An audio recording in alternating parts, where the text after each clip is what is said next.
Sveiki, esu Giedrius, esu Šilutės, esu Gradelėje barmenas, esu 32 metų, grįžęs iš Olandijos, su daug patirties su baro reikalais.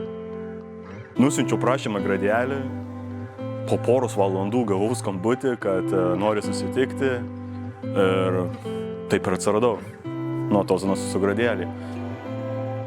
Tie pokalbiai su klientais apie gyvenimus, barus, gėrimus ir šiaip kaip sekasi, ko tikisi.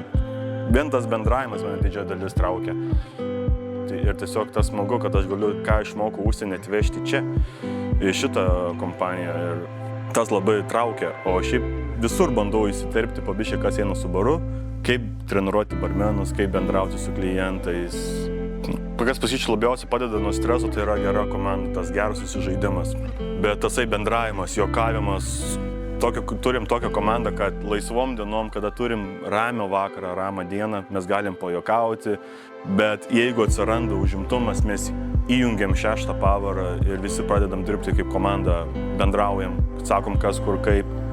Gradelis yra viena iš didžiausių taškų, kur žmonės atvažiuoja vasarą ir ne tik vasarą, visų sezonų metu yra ganėtinai didelis užimtumas. Yra galimybių tikrai augti, gali atvažiuoti visiškai be patirties arba su daug patirties, bet turi rodyti savo darbą. Tas ir žavi, kad jie stebi tave į tavo darbimą, į tą ekstra mylę, ką tu darai. Jie tą pastebi, nebūna taip, kad tiesiog patapšnoja per petį ir viskas.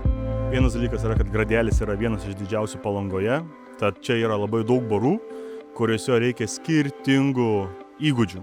Tad jeigu ateisit čia dirbti, tikrai patirsite visko. Komanda labai jauna, linksma, galima daug ko išmokti, yra daug patyrusių darbuotojų. Jeigu tikitės naujų iššūkių ar kažko panašaus į tai, Gradelis yra tobula vieta.